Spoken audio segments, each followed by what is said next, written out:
Welcome to the Feeling Loudly podcast, a show about the power and magic of emotion, explored through the lens of astrology, divination, and art. I'm your host, Jana.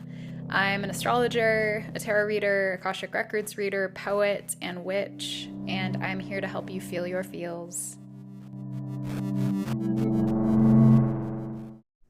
Hey everyone, welcome to our last episode of season 5. I decided to make episode 22 the final episode. It felt perfect because our last season was the 22 major arcana, and I think I'm going to stick with that because I love the number 22. And also, this episode happens to be about closure, which felt really perfect. So I'm rolling with it. I'm going to take a month-long break from the podcast after this, so you'll see me back here in late July. And if you want to find me elsewhere, I'm always active on Patreon, Discord, Instagram. I'm taking a break from Threads because I've been really angsty and irritable on there lately. And it's bad vibe city on my Threads account. So don't find me there. Find me elsewhere. And if you want to hear about new stuff, new content, new offerings, you can also sign up for my newsletter. And all of those links are down in the description. All right, let's get into it. Hey everyone, welcome to our weekly episode. This week, it is Saturday feels. It is Saturday, not Friday. I could not get to recording our episode last night. I was so tired, and then I watched like several episodes of Baby Reindeer, and oh my god, that show is so intense and so visceral.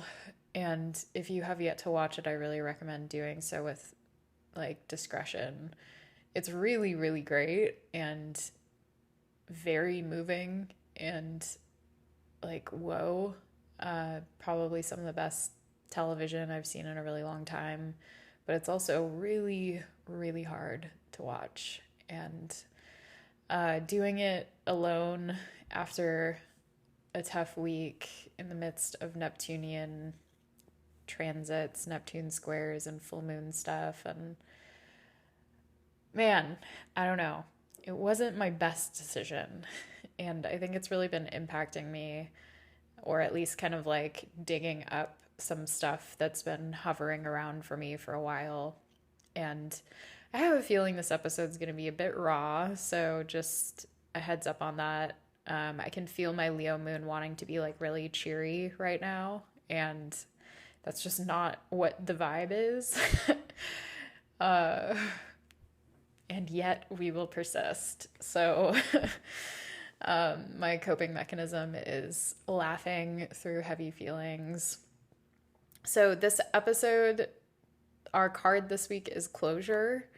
And I recorded a whole intro and then I just like broke down crying as I was reading the description out loud because it just really hit on something for me that I haven't been fully feeling into. And closure, let me just start with the guidebook message. I need something to hook into because my little noodle is going all over the place right now. Okay. So closure is not saying goodbye and it's not forgetting. It's walking back and saying, thank you for teaching me about myself. It's looking at the past with peace in my eyes.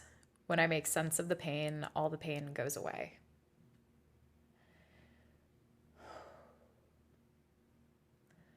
Closure is something that I have really been seeking in a variety of contexts lately.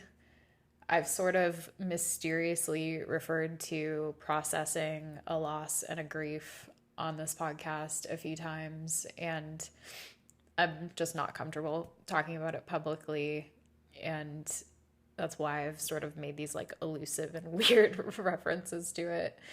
But it's a weird thing, I think, to like not really have venues for the conversations that you would ideally want to have, whether that's like talking about stuff with friends and processing stuff with friends, or with a therapist, or with a person who you're ending a relationship with or grieving. And there's this sort of emotional constipation that I feel like happens and has happened for me in this context and in a few different relationships, where it feels like the emotions get trapped, right? Like the loss and the grief and the pain gets stuck. And a lot of the time, our wheels will keep turning, our mind will keep working and trying to find answers and trying to find the lesson. And it's something I was actually doing over the past couple of days. I was posting something in our Patreon specific, like private Discord threads, not threads, private Discord channels, about how in a prior relationship with an ex of mine, there was something I never got closure over, which was how I felt like my guides kept me in that relationship or wanted me to stay in that relationship, even though it was harmful. And I realized in saying that out loud, some gaps in that logic already. Like it was sort of me handing over my power and handing over my agency to the unseen, and in a way keeping myself trapped under this guise that my guides were the ones who were doing that to me. And it's not that I felt like it was being inflicted in that way, but more so like I felt as though I was trapped in a situation that everything was pointing toward me staying in because I hadn't yet learned some kind of lesson. And this was a really fuzzy time for me in terms of my relationship to spirituality and my relationship to my guides. And I was really doing a lot of power handing it over, not just in that relationship, but also in my romantic relationship and also in my work relationships and my friendships, and feeling as though I did not have the agency to change my circumstances. And it was a really defeated place to be. My thoughts were self-defeating. I was going kind of through the same cycles over and over in therapy with my therapist, trying to figure out if I could trust my ex. And one day I asked for a sign. I asked my guides to send me lilies, like the flower lilies, if I could trust him and if it was safe for me to trust him. And within hours, I got 3, and then the next day 4 different mentions of lilies from like the most unexpected places. Like my mom texted me that a friend of hers was a grandmother, that her granddaughter had just been born and that her name was Lily. And then my ex's mom mentioned a field of lilies when we went over for dinner that night. And then I opened a pet finder email, I think it was that same night, and I just had a feeling that there was going to be a dog named Lily in that email. And as soon as I opened it up, there was a dog named Lily. And then the next day I spoke to an herbalist, and she was like intuitively determining what plant allies wanted to come through for me for this supportive tincture that she was creating. And she said, I feel Lily coming through. And so you can imagine me being in this really tenuous place, getting these, these divine guideposts is what it felt like. It felt like my guides were telling me in huge block letters that I was safe where I was and that I didn't need to change anything. And that's exactly what I wanted to hear. In that moment, I wanted to hear, you don't have to leave. You can stay there in this situation. Even though deep down I knew it wasn't right for me, I knew that it was off, I knew that I didn't feel safe. I needed to find some answers outside of myself in order to tell me exactly what it is that I wanted to hear so that I could keep doing what I was doing.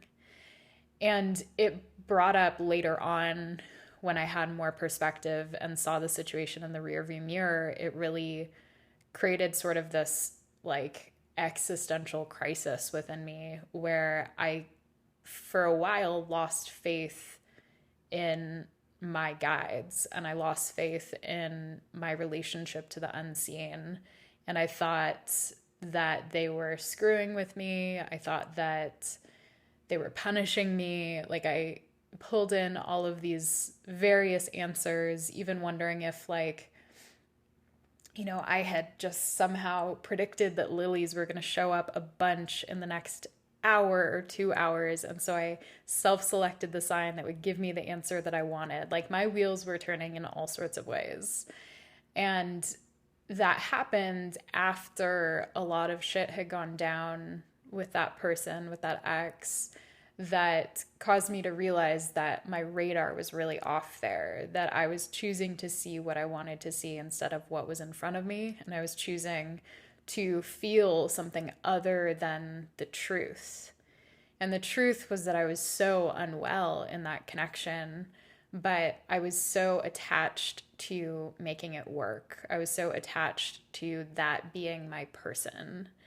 And when we have it in our mind that someone is our person, and I could say this is a Venus and Pisces thing, but I think, like, culturally, so many of us have been programmed to have that kind of thought, to have that kind of idea and concept of soulmates and of just, quote, your person.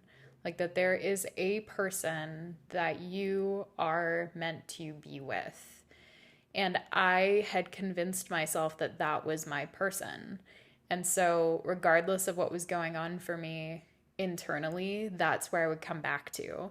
And it's not like I was deluded. It's not like I was so out to sea that I couldn't see what it was doing to me. I was very aware of the fact that I was suffering in that relationship and that I was unhappy and all of this stuff. But there was also this really committed part of me that thought, if I just keep going and if I just wait and if, the wind shifts and whatever, if we do enough work in couples therapy together, if we grow individually, this could be really beautiful. And so I was really holding on to the potential of it, and had really allowed myself to put that above my well-being. And later, when I left that relationship because it just reached a point that I couldn't tolerate anymore, and I'd gained a lot of my confidence back and a lot of my sense of self back, at that point, I looked back on that experience of receiving all of those signs, and I understood, or at least I think I understand, that I wasn't actually ready to leave that relationship at that moment. Like, practically, I wasn't ready. Had I left, I would have probably ended up in a really bad position. I also would not have ended up in Austin, Texas, where I got Poppy, my dog, and where I met a lot of really important people, and where I made connections and had experiences that really cemented my foundation in terms of my community and my work and all of this stuff, like these key experiences that I've had. And so I share this really kind of long-winded story here because that was something that I didn't have closure on until I could see some string of meaning in it. And it felt really senseless until that point, until I could see the bigger picture and I had some space from it and I was safe and I had distance, like literal distance and also emotional distance and time distance and all of these things that afforded me perspective. Until that point, it felt so senseless. And it just felt like this huge, like shit train of pain had crashed into me, and I could not understand why. And at the time, there was so much happening astrologically and politically, and, the world very much felt like it was on fire, and that hasn't changed all that much since then. But I felt like I was boiling in a pot. And until I got myself out of that pot, I couldn't see it. I couldn't see the water. I couldn't see the heat. Like it was just immersive. And so in this moment, I'm really glad and grateful that that experience to me is coming into some clarity, because it's something that felt so confusing and scary and overwhelming at the time that I was experiencing it. And to be able to sit here years later and actually have perspective on a phase of life that was so wild is such a gift. And I'm getting choked up because it's something that has been so long desired and so long needed. And sometimes I realize we don't really achieve closure until we have had enough space to sometimes stop thinking about something. Like it's often when our wheels are still turning and when we're still analyzing and trying to find the answers and trying to figure it out that we don't find it, right? It's like the Chinese finger trap analogy that I keep kind of using. It's not super relevant in this situation, but I don't know, maybe it'll be relevant. But I was talking the other day in our full moon episode for Patreon about how running from emotions is kind of like the Chinese finger trap when you pull your fingers to the sides and then it gets tighter and you have to actually go toward the center in order to free yourself. And so I think like at times, I think this analogy will work. Let's see, stick with me. When we're seeking closure, sometimes that has us actually running farther from the center because we're so caught in the intellectual loop of it all. We're so fixated on trying to find logical answers and rational explanations, or not, or like mystical explanations. In that case for me, like, why are my guides doing this? Why did they put me through this, etc.? And it wasn't until I actually stopped and shifted my focus to other things and, you know, felt the feelings when they would come up and allowed myself to grieve that relationship that I'd been so fixated on, and then to give it time, then that clarity began pouring in because I was just open to seeing things differently. I didn't have my face pulled up to the paper staring at it so closely, or like pointing to the whiteboard like in that It's Always Sunny meme where he looks a bit crazed and he's pointing at the whiteboard, and it's like me when I'm talking about astrology, like if you've seen that meme. If you have no idea what I'm talking about, then oh well. But that's the vibe that I was in, was this like hyper analysis, fixation, trying to find the answers, obsessing over it, exhausting myself in the process, and actually running away from the emotions in the process. And that brings me into our tarot card, the Eight of Swords, which is a Gemini Jupiter card. And the Eight of Swords in the Liliford deck features this figure that has 8 swords pointed at them toward their feet. And it looks like all these hands that are holding those swords to their feet. And they've got a snake that's draped over their shoulders and like a crow or a raven that's on top of that snake. And it's like very tenuous. And it feels like they are in a prison, but the hands that are reaching out with those swords appear to be theirs. Like the hands look the same. And I say that in part because the Eight of Swords is often about keeping ourselves trapped, but perceiving that it's other people that are keeping us there.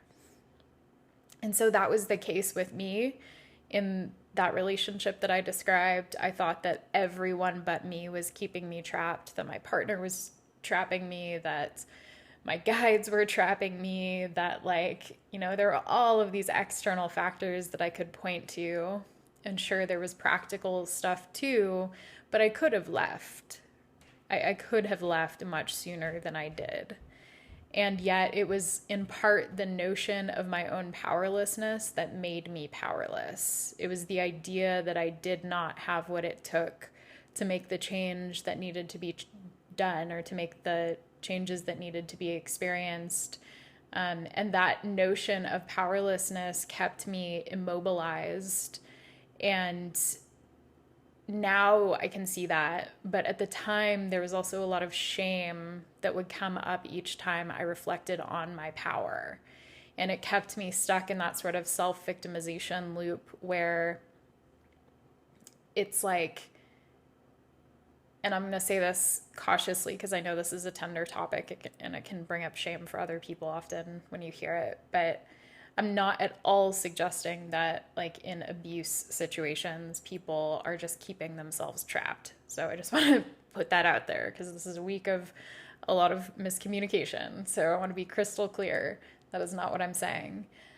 But in this situation, my ideas of my own powerlessness are in large part what kept me immobilized. And then a suggestion of my power and my agency felt like a threat because it threatened the self-concept that I had in that moment, that I could not do anything to change my circumstances. And that is in large part because I frankly didn't want them to change. I wanted to be able to stay there in that pain and for it to just get better. And I wasn't willing to accept the reality that that wasn't happening.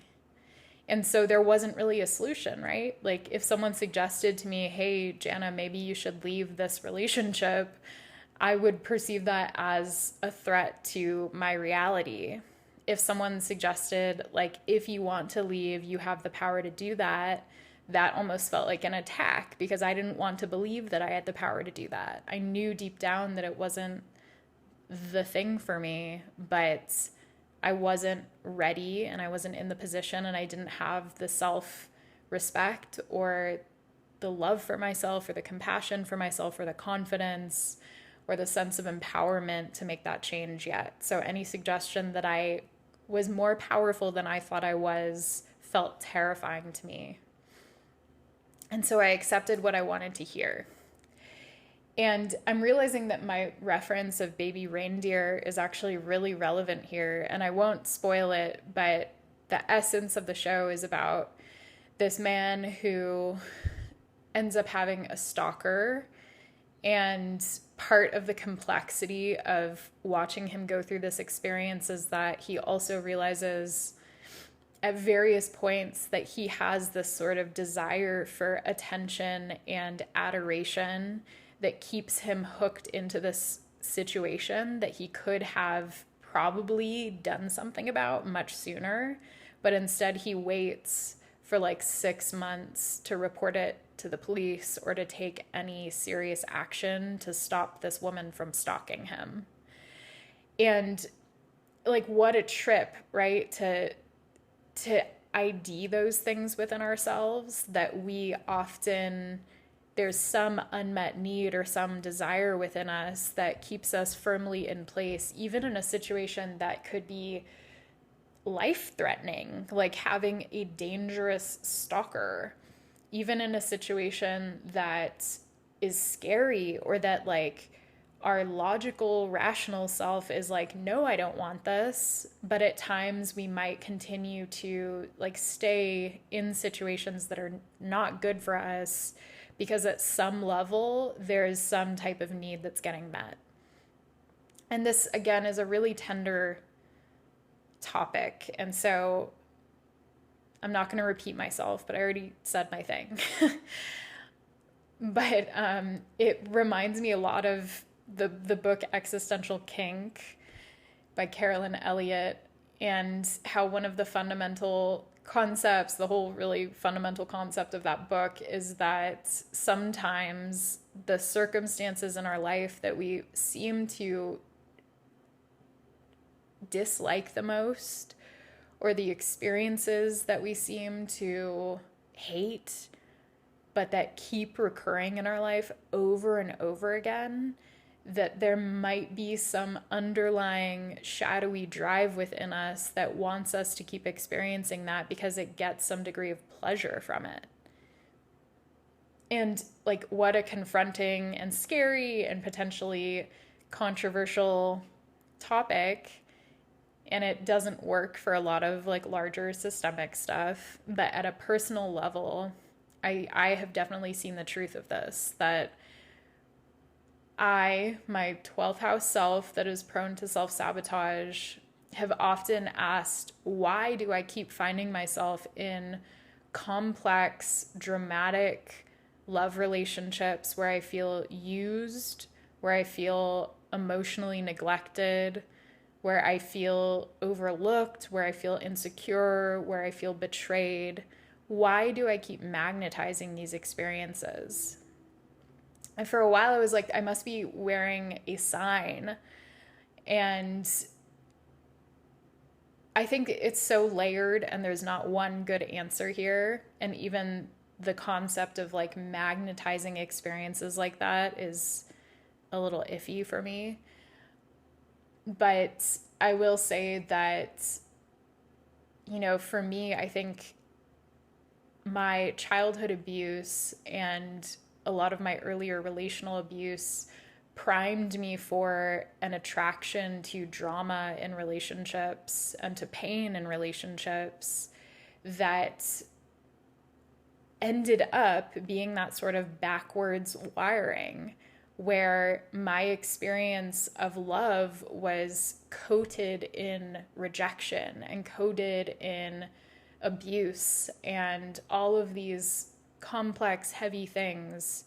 And so I ended up seeking that out because it was familiar. And there's a sort of like physiological response that we have to that. And it also presses on all of these wounds within us and activates these younger parts of us that are like, maybe I can resolve this pain if it gets dug up again. Maybe I can resolve this old pain through a new person and a new relationship. And so it's really common to see this, especially among abuse survivors, that people may end up in repetitive relationships that resemble dynamics they've had in the past.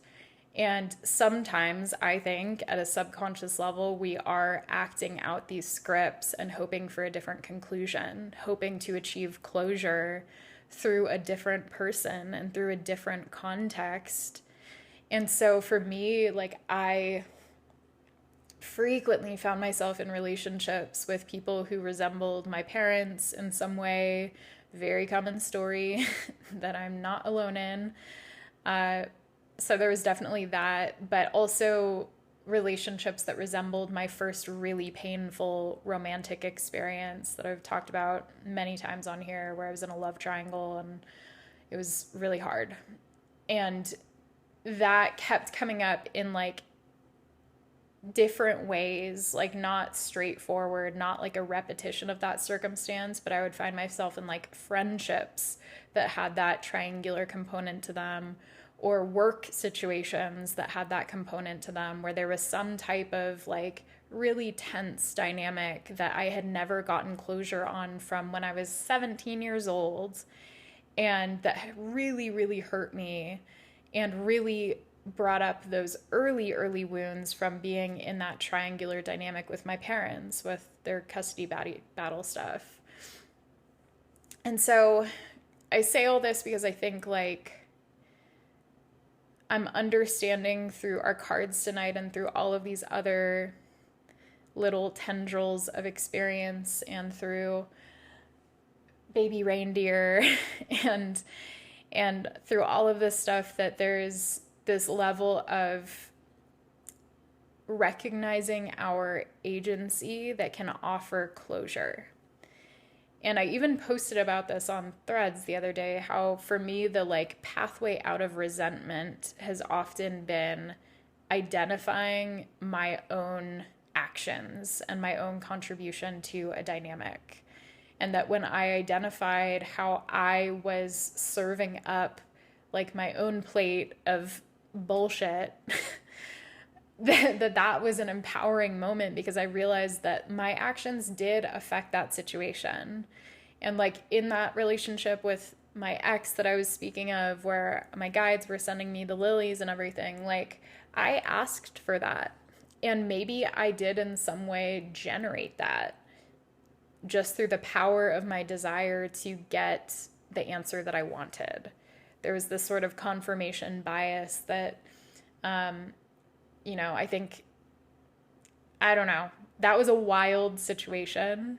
So I wouldn't even call it that. But like, I think it's very powerful when we set our sights on something and we want it so badly that we're willing to ignore the circumstances, we're willing to ignore our feelings, we're willing to ignore the impact that it's having on us or on other people. And we fall into that sort of single-minded focus that can be really powerful, really, really empowering, and also really destructive if it's pointed at something that is harmful. And so again, for me, that closure on that situation came through the recognition of what I had poured into that situation and the choices that I made as an adult with agency to keep pouring myself into it, to keep saying yes. And then the power that I ultimately found within myself to leave when I could not stand it anymore. So I want to go to our song to close things out. Our song is Beach Baby by Bon Iver. And Bon Iver lyrics are notoriously hard to translate, but this one is short and it feels a little bit clearer than usual. So it goes, when you're out, tell your lucky one to know that you'll leave. But don't you lock when you're fleeing. I'd like not to hear keys. Only hold till your coffee warms, but don't hurry and speed. Once a time, put a tongue in your ear on the beach, and you clutched clicking heels. This first verse, when you're out, tell your lucky one to know that you'll leave, but don't you lock when you're fleeing. I'd like not to hear keys. Like the idea of asking someone to not lock the door when they're running away because you don't want to hear the keys. Tell your lucky one to know that you'll leave, but don't you lock when you're fleeing. I'd like not to hear keys.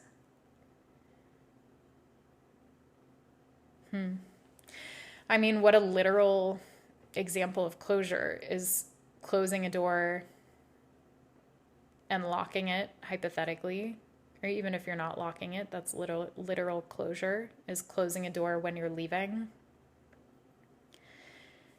Only hold till your coffee warms, but don't hurry and speed.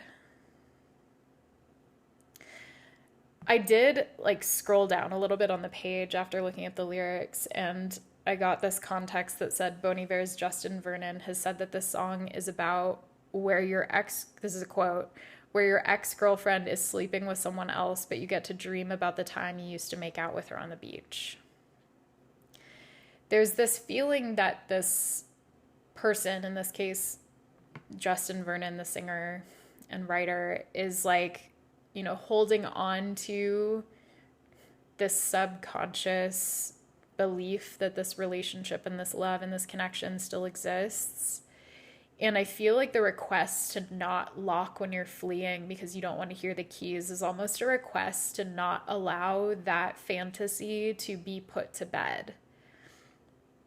Like if you don't lock the door and you don't hear the keys locking the door, then maybe there's still a chance. Maybe there's still something that's alive within this connection that could be reborn. And I think that can be one of the most difficult parts of moving on, is when we do feel that there's something still very much alive between us and another person. And it's the what if that can often keep us seemingly trapped, again, Eight of Swords, in the hope that something can come back, in the hope that something can come back alive. And oh my God, that's been where I've been emotionally for a long time. And in many ways, it's, I think, more difficult sometimes to grieve the what ifs than to grieve the connections that just sort of face plant, or that have a really strong and clear ending. But the ones where there are question marks left and we don't have the answers and we don't get the final conversation and we don't hear an apology and we don't hear an explanation, and we're left to just again circle and circle and circle until we sometimes exhaust ourselves. And I don't know, I won't speak for you, but like this has been my MO after many relationships, after many what ifs, where I keep going in circles, and it like feeds the fire. And it's when I stop circling around and blowing on the flames and asking what if and calling in hope and focusing on it, and I walk away, that I'm then later able to circle back and see the ashes and actually make some meaning and pull some understanding and some closure from the remnants. But the fire has to die out first, and you have to stop feeding it, or you'll never be able to really get the full picture of what's left over and what's left behind. And so I guess I'll leave it there on that metaphor. I think the flame, like what flames are we currently blowing on and nurturing and keeping alive within us? And what are the ways, if this is an invitation, if this is relevant for you and resonates, if there is stuff within you that still feels really active, where you're holding on to hope regarding a person or a job or a situation that has not shown itself, at least in the 3D, to be something that is there. If you feel that you're continuing to blow on a flame to keep it alive in some way, is there something else that you can turn toward? Can you release yourself from that? And over these next 2 weeks with the waning moon, leading up to our new moon in Cancer next month, it would be a really great time to allow yourself to stop blowing on something and to walk away from it and to feel the feelings that come up in the walking away. Because sometimes the release of hope is like, oh, it can be a relief, but it can also be so painful to let go of the dream and let go of the hope and the attachment to the potential outcomes that you could dream up within your heart and your mind. But when we do that, sometimes that's like opening the valve and releasing this like reservoir of emotion that's been held within us, that's connected to something that has maybe hurt us, that maybe is not right for us, at least right now. I shouldn't have said that, because that's, at least right now, that's a little waft of the flames. So I'm sorry. Maybe I did that for myself. Yeah.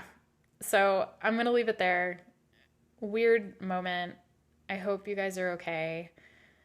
I hope if this week and this stretch of time has been as weird for you as it's been for me, that you're able to show yourself some love and maybe take a bath, maybe go for a walk, spend some time in silence. I took a couple little silent drives today, and it was really nice to just not have any input and noise, and to not be able to scroll on my phone, and to just be. So I wish that for you if you want that too, and I hope you're doing okay out there. Bye.